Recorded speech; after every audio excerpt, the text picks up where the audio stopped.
chapitre sur les composantes d'une force avant d'introduire ce que c'est que ce que sont les composantes d'une force ou ce qu'est la composante d'une force. Je dois faire un petit rappel, donc un petit rappel de trigonométrie qui va donc vous permettre de, donc là c'est vraiment des maths, maths pures, qui va vous permettre de comprendre les calculs qui vont être faits plus tard. Donc, plus tard, c'est juste après. Quand vous avez un triangle rectangle, eh bien, vous avez donc, je l'ai dessiné ici, mon triangle, vous le voyez là en dessous, vous avez le triangle là, comme ça, et il est rectangle, ici. Donc là, il y a un angle de 90 degrés ici. C'est la définition d'un triangle rectangle.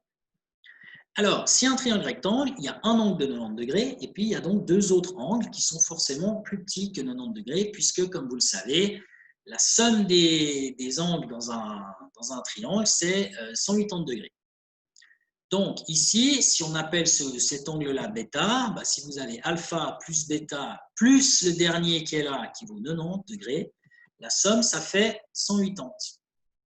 Donc, du coup, ça veut dire que alpha plus bêta égale 180 moins 90, c'est-à-dire 90.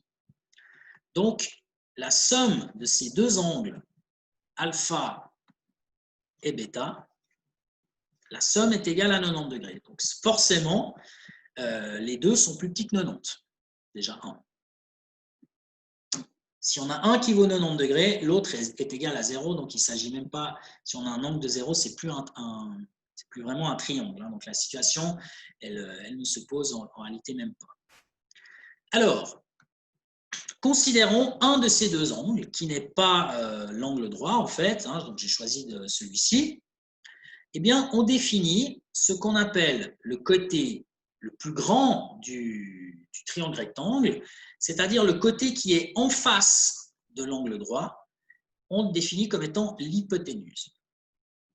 Ensuite, par rapport à notre angle alpha, eh bien, il reste deux côtés. Il en reste un qui se trouve en face de lui. Comme il est en face, on appelle ça le côté opposé à l'angle. Et puis, il y en a un qui est collé à lui, qui est juste à côté. Et donc, comme il est à côté, un synonyme de à côté, c'est adjacent. Alors, vous allez me dire, ouais, mais l'angle alpha, il a deux côtés qui sont à côté de lui. Il y a celui-ci, et puis il y a celui qui est en bas. Ouais, d'accord. Mais celui qui est en haut, on a déjà dit, c'est l'hypoténuse, parce que c'est le plus grand des deux, c'est celui qui est en face de l'angle de 90 degrés. Donc, il n'y a pas d'équivoque ici. C'est vraiment clairement défini ce que c'est que le côté opposé, le côté adjacent et l'hypoténuse. Alors maintenant, apparaissent ce qu'on appelle les relations trigonométriques. Il y en a trois. Il y en a même quatre en réalité, mais je vous en présente trois ici. Le cosinus, le sinus et ce qu'on appelle la tangente. La tangente, on va très peu l'utiliser. Celles qui vont nous intéresser surtout, c'est le cosinus et le sinus. Alors, comment est-ce qu'on les définit? Eh bien, la définition du cosinus, c'est que c'est le côté adjacent, donc la longueur de ce côté-là, de là jusque là, divisé par la longueur du côté qui est l'hypoténuse. D'où la fameuse phrase cos-adjip. Enfin, ce n'est pas une phrase, c'est un moyen mnémotechnique qu'on apprend normalement à l'école. Cos-adj-ip. Pour savoir par cœur ce que c'est que le cosinus. Ensuite de ça, eh bien, il y a l'autre, le sinus. Alors, le sinus, lui, je vais faire en bleu. Le sinus, par définition, c'est le côté opposé, c'est-à-dire celui-ci, opposé à l'angle alpha. Donc, on parle effectivement ici du sinus de l'angle alpha. Donc, c'est le côté opposé qu'on va diviser par l'hypoténuse, de nouveau, c'est-à-dire le grand côté du triangle rectangle. Et donc, là aussi, si on prend les débuts des mots, eh bien, on a le sinus, c'est sin, c'est égal à l'opposé, donc sin op, divisé par l'hypoténuse ip. Donc, synopip, c'est le moyen mnémotechnique qu'on utilise pour se rappeler de la définition du sinus. Donc voilà ces deux choses il faut savoir, il faut comprendre, disons, mais moi je ne vous demande jamais de savoir les choses par cœur, donc vous aurez ça toujours à disposition, en tout cas chez moi. Il reste une dernière formule trigonométrique qui est la définition de ce qu'on appelle la tangente. Alors la tangente, elle, elle est définie comme étant le côté op. Donc, on parle vraiment ici de la tangente de l'angle alpha, hein, de cet angle-là, pas de celui-ci, hein, pas de bêta, non, de alpha. Alors, la tangente de l'angle alpha, c'est par définition le côté opposé divisé par le côté adjacent, c'est-à-dire celui-ci. Donc, c'est la tangente, c'est l'opposé sur l'adjacent. Et là encore, hein, la tangente, c'est tan. C'est l'opposé op sur l'adjacent adj. Et donc, le moyen mnémotechnique, c'est tan op adj. Vous avez très certainement déjà vu aussi si vous avez déjà fait un petit peu de trigonométrie auparavant.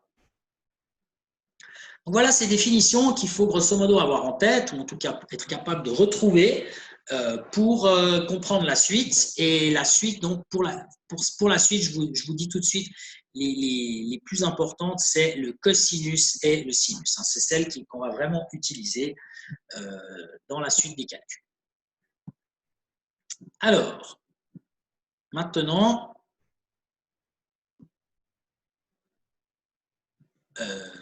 je passe au chapitre, donc, à proprement parler, hein, composante d'une force. Alors, qu'est-ce que c'est que ce qu'on appelle la composante d'une force? Eh bien, on vient de voir dans la théorie de la statique que lorsqu'un corps est soumis à plusieurs forces, eh bien, si l'objet est statique, la somme de ces forces est égale à 0. C'est-à-dire la résultante de ces forces est nulle. Le problème, c'est que ces forces, elles ont souvent des intensités, des directions et des sens qui sont différents. Et comme on l'a vu tout à l'heure, je vous remontre la phrase en question. La remarque que j'avais faite, elle est ici. Il s'agit en fait, hein, dans la loi de la statique, d'une somme de vecteurs. Donc ça veut dire qu'on doit tenir compte de l'intensité, de la direction et du sens. On doit en tenir compte dans cette somme qu'on fait ici. Alors, vous, pour l'instant, vous savez construire géométriquement une résultante. C'est les premiers exercices qu'on a fait dans cette série, en faisant des translations. C'était les exercices 1, 2, 3, ce genre de choses. Maintenant, on va faire des calculs. On va utiliser des calculs, et donc c'est pour ça qu'il faut déterminer ce qu'on appelle les composantes des forces. Alors, ce que je vais dire maintenant, je fais une petite parenthèse, c'est valable pour les situations statiques, mais c'est aussi valable pour les situations pas statiques. C'est-à-dire que je vais vous apprendre à faire la somme des forces, mais pas de manière géométrique, en faisant des translations, mais vraiment en les calculant. Donc, on va calculer la somme des vecteurs, donc la somme de ces forces. Alors, quand vous avez un problème avec des forces, que ce soit un problème de statique ou un problème non statique, peu importe, la première chose à faire, c'est de réfléchir aux forces en présence. Quelles sont les forces qui agissent dans le problème? Et ensuite, vous les représentez.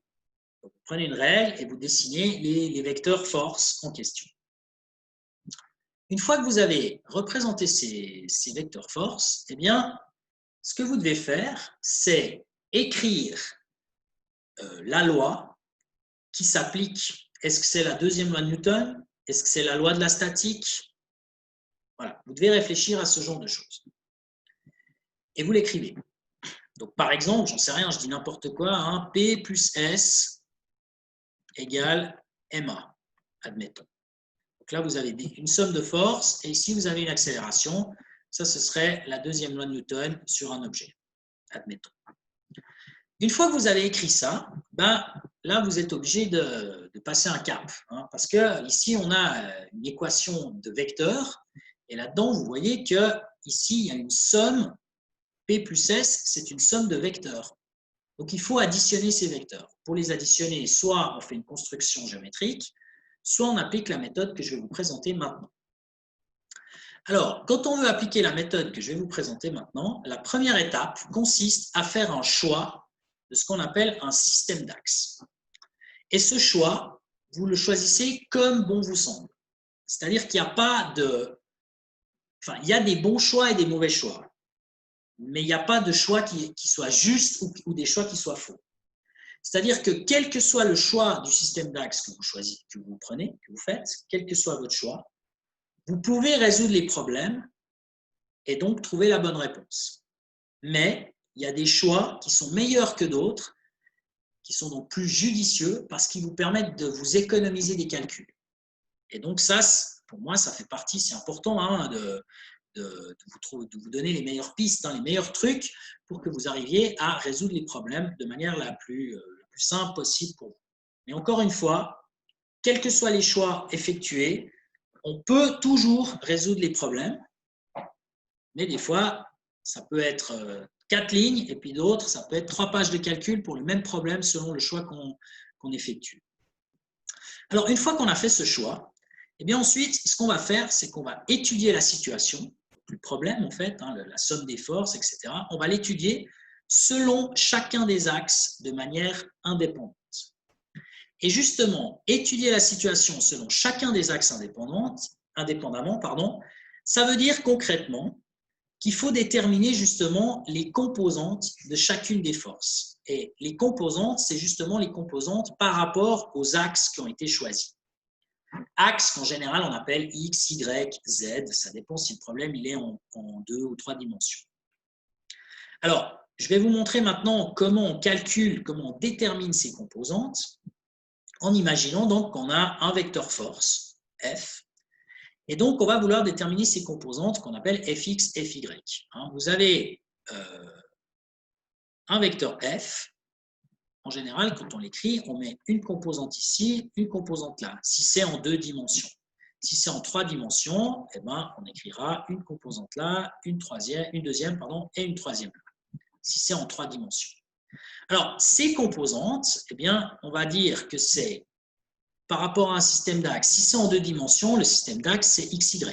Si c'est en 3 dimensions, ce sera XYZ. Mais ça, vous allez voir, on ne le fait jamais.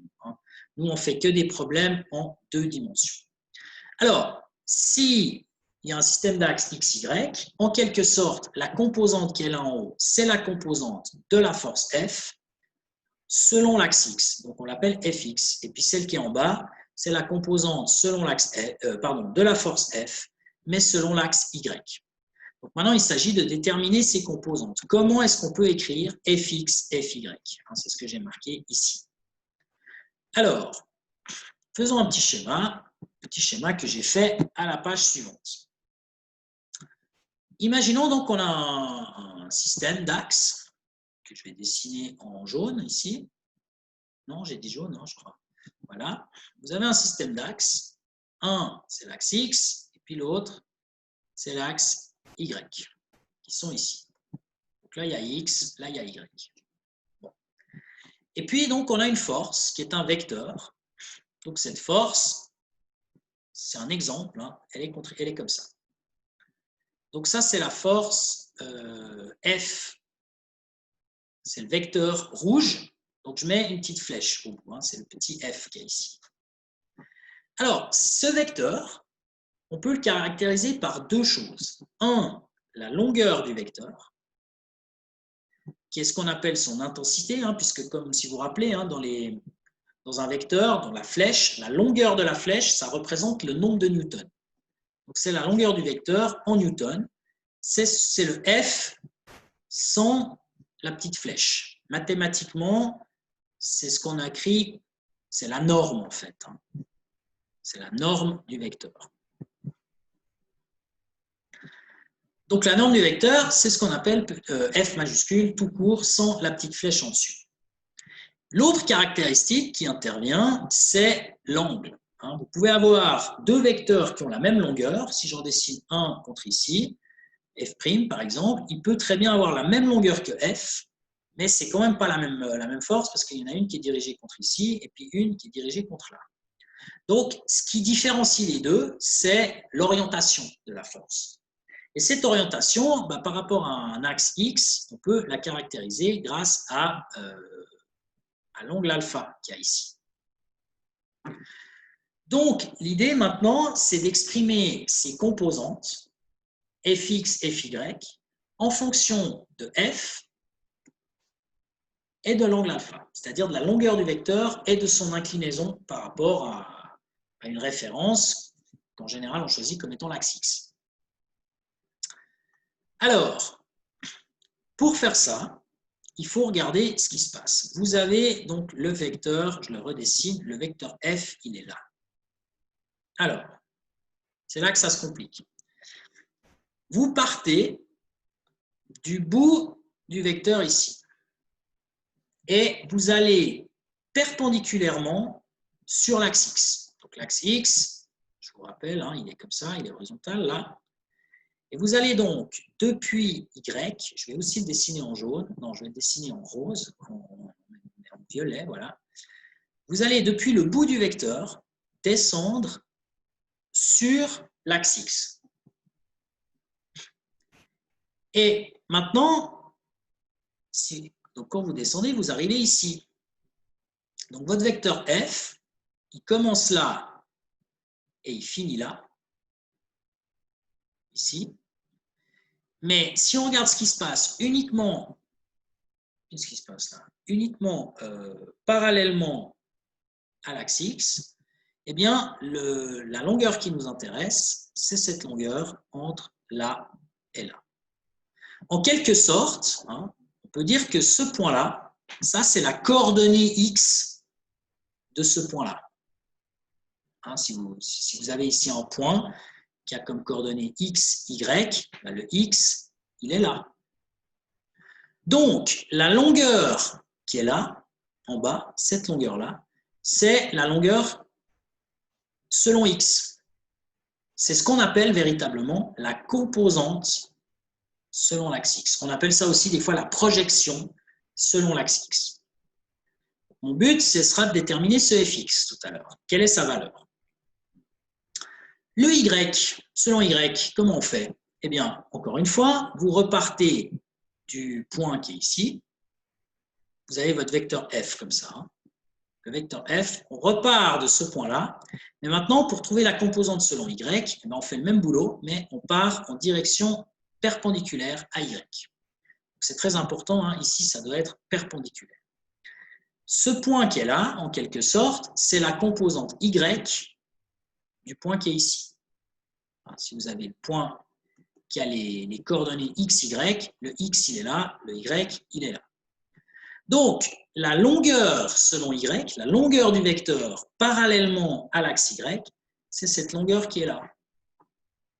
Et cette longueur qui est là, c'est la même que celle qui est ici. Vous la retrouvez là en face. Donc maintenant, notre but, c'est de trouver aussi fy. Donc, fx, fy. Le fy, c'est la composante selon l'axe y, qu'on appelle aussi des fois la projection selon l'axe y. Alors, comment trouver ces composantes? Eh bien, vous allez voir, en fait, ce n'est pas si compliqué que ça, en fait. Hein. Je peux représenter, je vais le faire avec plusieurs couleurs. Hein. Vous avez en rouge, ici, un côté de triangle. Vous avez ici un autre côté de triangle que je fais en bleu. Et puis, vous avez ici un autre côté de triangle que je fais en vert. En rouge, ici, j'ai la longueur totale de la flèche, l'intensité de la force, le nombre de newtons. Ça, c'est quoi par rapport à dans ce triangle que vous avez ici? Je vous fais remarquer que là, on a un angle droit. Donc, ce triangle qui est vert, rouge et bleu, c'est un triangle rectangle. Si on a l'angle alpha ici, et que là, donc, je vais le faire quand même d'une autre couleur, vous avez l'angle droit ici, eh bien, le côté rouge, c'est en fait l'hypoténuse. Le côté vert, qui est là, celui-là, c'est quoi? C'est le côté opposé à l'angle alpha. Et le côté en bleu, qui est en bas, ici, là, ce côté-là, hop, ça c'est le côté adjacent. Donc si on applique les formules, la première formule, c'est cos adjip. Cos de alpha, c'est égal à l'adjacent sur l'hypoténuse. L'adjacent, c'est quoi? L'adjacent, c'est justement ce qu'on cherche, fx. c'est la composante selon l'axe X de la force F. Et l'hypoténuse, bah, c'est la force F en question. Donc, on a cette relation. Cos alpha égale Fx sur F. C'est ce que j'ai écrit là. Je vais tout effacer. Donc, cos alpha, c'est Fx, celui-là, sur F. Donc, si maintenant je vais exprimer Fx, qu'est-ce que je fais? Je fais fois F et je trouve Fx égale F fois cos alpha. Donc, ça veut dire que si on connaît la force, on sait le nombre de newtons, et qu'on connaît l'orientation du vecteur, on connaît l'angle alpha, ici, eh bien, on peut calculer Fx. Et donc, ça, je le mets là-dedans, et c'est ma première composante, la composante selon X de la force. Je fais le même boulot maintenant, mais par rapport à Y. Alors, ça, je vais l'effacer, et donc, je vais quand même juste le remettre en bleu. Ici, ça, non, en bleu, j'ai dit, voilà. F fois cos alpha. Maintenant, regardons ce qui se passe pour l'autre côté du triangle. Il y a une deuxième relation. L'autre relation, c'est sin. On sait que le sinus alpha, la relation, c'est sinopipe. Alors, l'hypoténuse, elle n'a pas changé. Ça reste la longueur F ici. Celle-là. C'est F. Donc ici, on met un F sous la barre. C'est l'hypoténuse. Puis l'opposé, qu'est-ce que c'est? Eh bien, le côté opposé, c'est ce côté que vous avez là. Et ce côté-là, ça c'est l'opposé. C'est le même que ce côté-là. C'est donc Fy. C'est la composante parallèle à Y de la force F. Donc ici, c'est Fy. Ce que j'ai écrit là en haut, c'est la même chose que ce que j'ai écrit là en bas. Le sinus alpha, c'est Fy sur F. C'est ce qu'il y a ici. Donc maintenant, je multiplie par F et je trouve que Fy, c'est égal à F fois sinus alpha. C'est ce que vous avez ici dans le vecteur. Ça veut dire encore une fois que si vous connaissez la force F, le nombre de newtons, et l'angle, c'est-à-dire son orientation, vous connaissez la longueur et l'orientation, ça veut dire tout finalement. La longueur, c'est le nombre de newtons, l'orientation, ça représente la direction et le sens. Si vous connaissez tout ça, eh bien, vous pouvez déterminer les composantes Fx, Fy du vecteur. C'est un petit peu comme les coordonnées, d'une certaine manière. Ça ressemble beaucoup. Alors, je ne sais pas s'il y a une question là. Alors, je ne vois rien. Je vais donc continuer. J'ai, d'après mes souvenirs, 2 transparents à vous montrer, puisque maintenant, on va voir un exemple. Ouais, 2 transparents. Alors, on va voir un exemple d'application de ce que je viens de vous dire. Ce que j'ai fait ici, c'est, je vous conseille de vous y référer à cette page-là. Enfin, vous n'avez pas vraiment la page, mais vous avez, c'est ce qui est là en bas, en fait, là, au bas de la page 9. Je vous conseille de vous y référer pour la suite. Donc maintenant, la difficulté, c'est que la situation, elle n'est pas toujours telle qu'elle est maintenant sur cette image. C'est-à-dire qu'ici, c'est relativement simplifié puisque vous avez l'axe X qui est horizontal, l'axe Y qui est vertical. Ce n'est pas toujours le cas. Il y a des situations où on met l'axe X en pente, voilà, où on ne met pas forcément de gauche à droite, de droite à gauche. Bon. Tout ce genre de petits changements peut amener un peu de confusion. Et donc, il faut faire une adaptation de cette méthode-là à des situations qui sont un petit peu différentes. Et donc, c'est par exemple ce que je vais vous montrer dans la page suivante, qui est donc l'exemple que je donne ici. Alors, dans cet exemple, vous avez un bloc qui est représenté ici, là, ce bloc-là, qui a une certaine masse M qu'on est censé connaître et qui est au repos. Donc, il est immobile, il est posé sur un plan incliné. Et ce plan incliné, je vous le dis, il n'y a pas de frottement. Donc, comment ça se fait s'il n'y a pas de frottement qui tient? C'est parce qu'il est retenu par une corde. Alors, la corde, on ne la voit pas vraiment ici. Elle est ici. Une corde là, comme ça. Donc, c'est clair que si on coupe la corde, l'objet, il va descendre, évidemment. Mais là, il y a une corde, donc il ne descend pas. Alors, comme je vous ai dit tout à l'heure, première chose à faire, on représente, on s'imagine quelles sont les forces en présence. Assez logiquement, la première des forces qui nous vient à l'esprit, c'est le poids, qui est toujours dirigé vers le bas, verticalement vers le bas. Ensuite, l'objet il est posé sur un plan incliné. Donc, il va subir de la part de ce plan incliné une force qu'on appelle la force de soutien. Et sa caractéristique à la force de soutien, c'est qu'elle est toujours perpendiculaire à la surface. Donc, vous pouvez la dessiner aussi. Vous ne pouvez pas dessiner la taille exacte, ça vous ne la connaissez pas, mais vous pouvez dessiner sa direction et son sens. C'est une force que le sol exerce sur le bloc. Donc, elle va dans le sens que je viens de dessiner ici. Il y a une troisième force qui agit ici, c'est la force qu'il y a dans la corde. Donc, l'objet, sa tendance, c'est d'aller vers le bas, de descendre, en fait, ici.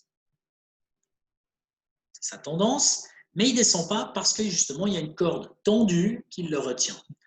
Donc, la corde, elle va exercer sur ce bloc une force, on va diriger de cette manière-là, c'est-à-dire parallèle au plan incliné, et puis dirigée vers le haut du plan incliné. Donc, c'est la force de tension. On a donc ces trois forces-là, poids plus soutien plus tension. D'après la loi de la statique, qu'on a vue aujourd'hui même, donc, si le bloc est immobile, et c'est le cas ici, puisqu'il est au repos, eh bien, ça veut dire que la résultante des forces, P plus S plus T, cette résultante-là, eh bien, elle doit être égale à 0. C'est-à-dire que ces trois forces doivent se compenser par nous. Alors maintenant, comment faire en termes de calcul pour, par exemple, trouver quelle est cette force S ou trouver quelle est la force de tension T. Ça vaut combien T? S. Eh bien, on va appliquer la méthode de la composante des forces que je vous ai présentée tout à l'heure. Et ça, c'est une partie un petit peu difficile. Alors, la première étape, et je retourne en arrière, consiste à faire un choix, comme je vous disais tout à l'heure, un choix judicieux d'un système d'axes. Donc ici, on a une situation en deux dimensions. Vous voyez que les forces, elles sont toutes dans des directions différentes, mais elles sont toutes dans le même plan. Donc, on a un système en deux dimensions. Donc, qui dit deux dimensions dit deux axes. Alors, premier conseil que je vous donne, je vais vous en donner au fur et à mesure quand on fait des petits exercices. Si vous avez, parmi tous les vecteurs que vous avez dessinés, si vous en avez deux, ou plus que deux d'ailleurs, qui sont perpendiculaires, eh bien, je vous conseille de choisir les systèmes d'axes dans la direction de ces forces qui sont perpendiculaires. Et là, c'est le cas, parce qu'en fait, si vous regardez T et S sont perpendiculaires. Donc, c'est pour ça que je vous conseille de choisir un des deux axes dans la direction et dans le sens de T, et puis l'autre dans la direction et dans le sens de S. Ces axes, on les appelle comme on veut. On peut les appeler Jean-Luc, si on veut, mais moi je les appelle X, Y, c'est la coutume en physique. Donc j'ai défini ces axes comme ça. Et maintenant, ce que je vais devoir faire, c'est, deuxième partie que je vous disais tout à l'heure, c'est étudier, j'efface pas ce chenille parce que j'en ai besoin, étudier la situation selon chacun des axes indépendamment. Et ça veut dire concrètement déterminer les composantes de toutes les forces. Donc c'est ce que je vais faire maintenant. Je vais déterminer les composantes de ces trois forces. T, S et puis encore P.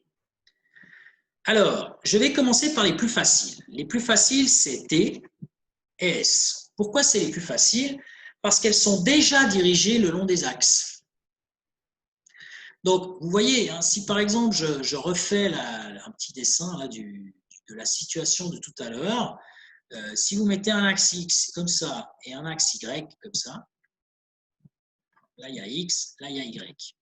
Tout à l'heure, on a choisi une force, F, dans l'exemple, qui était comme ça. Mais si je l'avais choisi comme ça, les composantes, elles sont faciles à calculer. Parce que ici, vous voyez que si on calcule F, Ben, la composante selon x, ben, c'est l'entier de la force F, mais selon y, il n'y a rien du tout, puisque la force elle est perpendiculaire à y. Donc ce serait 0, sa composante selon y. Si par contre, je choisis une force qui est dans l'autre sens, qui est justement parallèle à y, comme celle-là, eh bien, celle-là, je vais l'appeler par exemple F'. Eh bien, sa composante selon x, c'est 0 cette fois, puisqu'elle est verticale, elle est selon y. Et puis, la composante selon y, c'est la totalité du vecteur F', en fait. Donc, quand on a des forces qui sont déjà parallèles aux axes, eh bien, les composantes sont faciles à déterminer. Donc, c'est pour ça que j'ai choisi les axes parallèles à ces forces, ici. Alors maintenant, ce qu'on va faire, c'est qu'on va calculer ces composantes, déterminer les composantes de ces deux forces qui sont donc, premièrement, T et deuxièmement, S. T et S dans un premier temps. Alors, ça, c'est ce que j'ai fait à la page d'après. Je vous ai fait un petit tableau. Je vais tout effacer, hein, ce sera plus simple. Un petit tableau où je représente les composantes selon l'axe X, puis selon l'axe Y, donc à deux lignes différentes, pour les forces P, la force S et la force T. Alors, si maintenant on reprend le schéma de la page d'avant, eh bien, vous voyez que la force T, je l'ai choisie parallèle à X. Donc, la composante de T, selon X, bah, c'est la longueur totale du vecteur T, c'est-à-dire T. Et puis, selon Y, hein, Y qui est comme ça, hein, eh bien, on a le vecteur T, il est perpendiculaire à Y. Donc, sa composante selon Y, c'est 0. C'est la raison pour laquelle, ici, j'ai écrit que pour T, eh bien, ça donne T selon X et 0 selon Y. Je vais faire la même chose pour S. Alors, si on regarde S maintenant. S, c'est une force que j'ai choisie parallèle à Y et dans le même sens. Donc, sa longueur selon Y, c'est S. Et selon l'axe X, qui est perpendiculaire à S, ben, il n'y a pas de longueur, c'est 0. Donc, le vecteur S, selon l'axe X, sa composante, c'est 0. Puis, selon l'axe Y, c'est la totalité du vecteur, donc c'est S. C'est la raison pour laquelle, ici, j'ai mis 0S pour les composantes du vecteur S, selon respectivement X et Y. Donc là, on en a fait deux de manière assez facile, parce que justement, on a bien choisi les axes pour se faciliter la tâche. Alors maintenant, évidemment, il y en a quand même une qui nous embête un peu hein, dans cette histoire, c'est la dernière, le poids P. Alors, le poids P, lui, elle va être plus difficile, cette force, à déterminer les composantes. Ça va être plus dur. Donc c'est pour ça que là, il va falloir faire intervenir la trigonométrie. Alors, si on regarde de nouveau notre schéma. Première chose, si vous prenez la pente ici, et puis l'horizontale, on a l'angle alpha hein, d'inclinaison du plan ici. Là, il y a un angle droit. Là. Donc, ici, il y a un angle qui est égal à 90 moins l'angle alpha.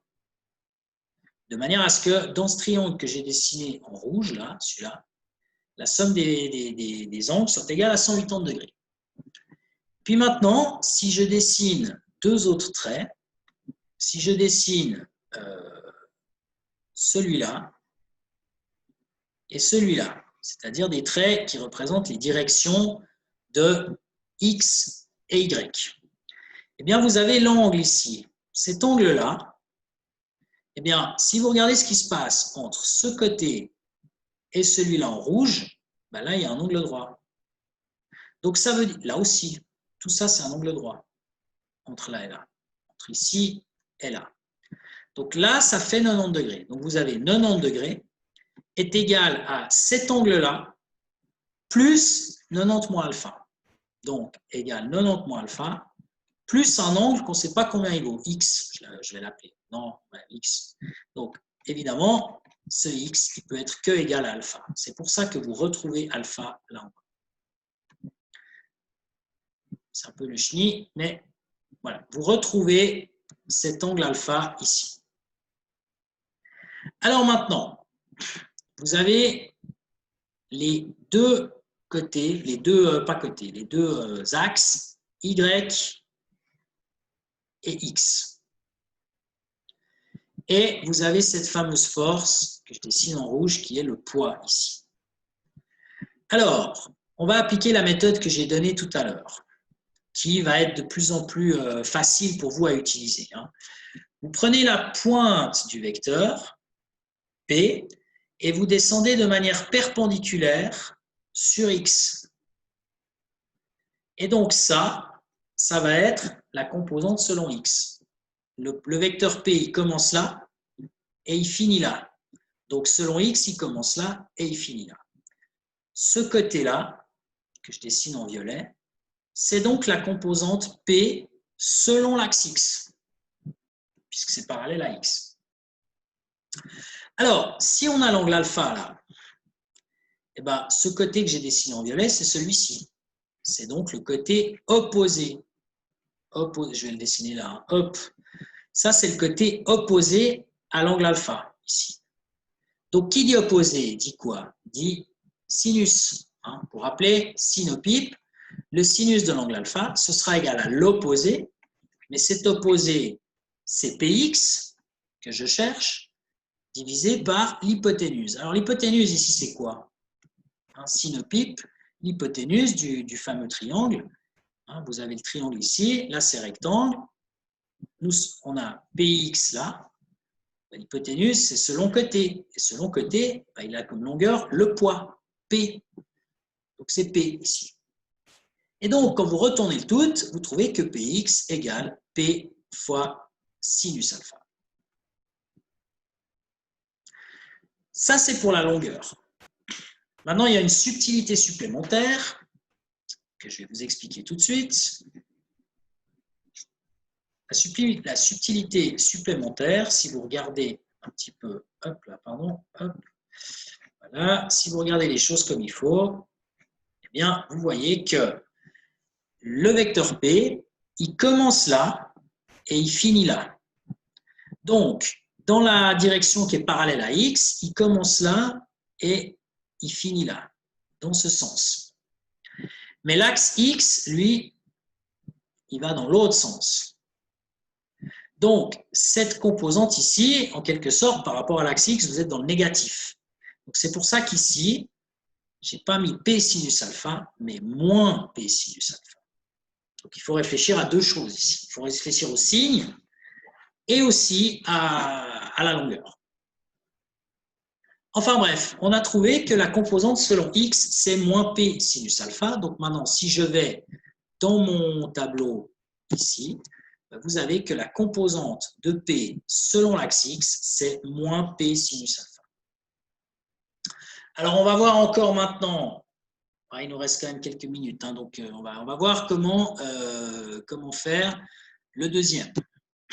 Alors, pour le deuxième, c'est-à-dire selon Y, je vous rappelle que Y, il va contre ici. Notre vecteur P, il est vertical dirigé vers le bas. Donc, vous prenez une perpendiculaire, partez depuis le bout du vecteur. Allez, s'il vous plaît. Okay. Donc, vous prenez le bout du vecteur, vous partez perpendiculairement. Ici, c'est perpendiculaire. Vous arrivez à ce point-là. Ce point-là, c'est la composante PY d'une certaine manière. Toute cette longueur entre le point de départ et ce point ici, toute cette longueur-là, c'est la composante PY.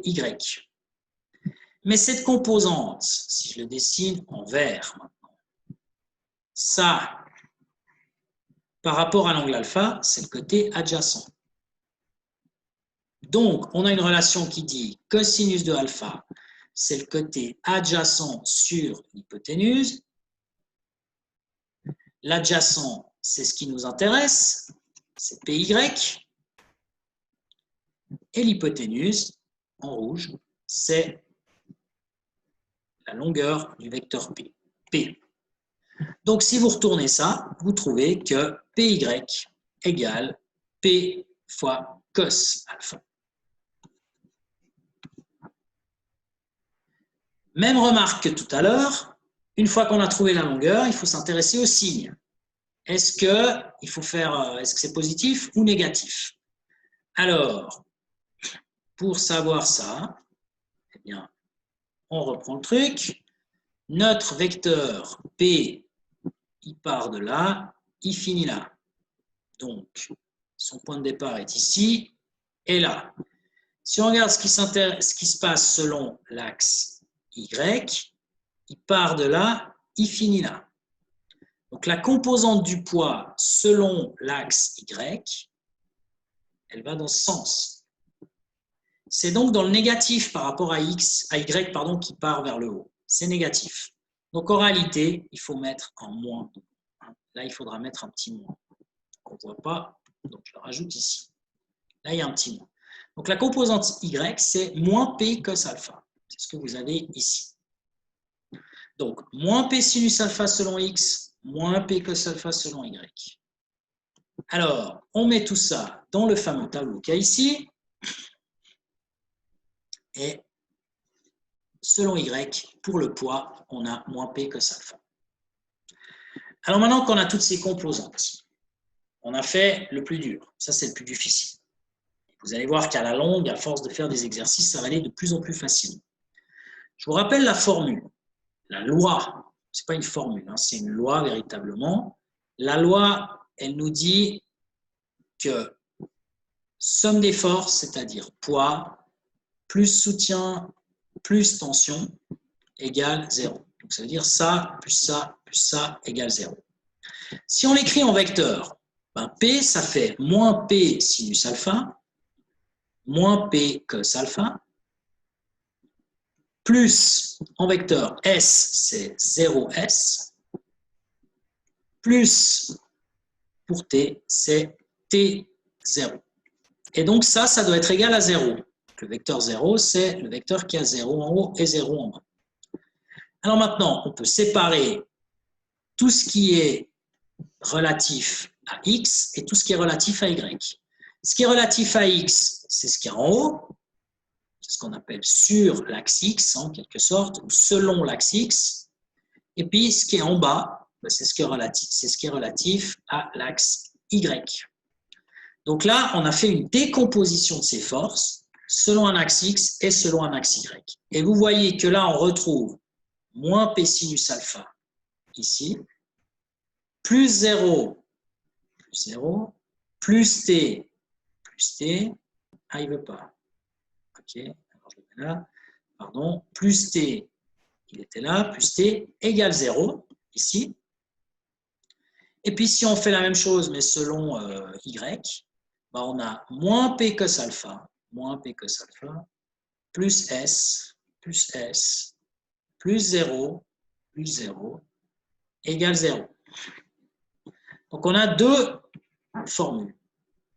Et maintenant, qu'est-ce qu'on peut faire avec ces deux formules? Par exemple, avec la première, si vous passez ce terme de l'autre côté, vous trouvez que T égale P fois sinus alpha. Et je vous rappelle quand même que P, c'est M fois G. Donc, en définitive, vous trouvez, par exemple, T égale mg sinus alpha. Donc, si vous connaissez la masse du bloc et l'angle, vous pouvez calculer la force de tension. Et dans l'autre formule, sur Y, vous avez moins P cos alpha, vous passez ça de l'autre côté, et vous obtenez S égale P cos alpha. Et encore une fois, en appliquant P égale M fois G, vous trouvez que S égale mg cos alpha. Si vous connaissez M et que vous connaissez l'angle alpha, vous pouvez calculer S et T. Donc voilà à quoi ça peut servir. Moi, là, ce que je vous ai présenté, c'était comment on fait pour calculer ces petites choses. Mais disons que selon les problèmes que vous allez rencontrer, eh bien, il faut appliquer ces méthodes. Hein, mais après, c'est à chaque fois des calculs différents.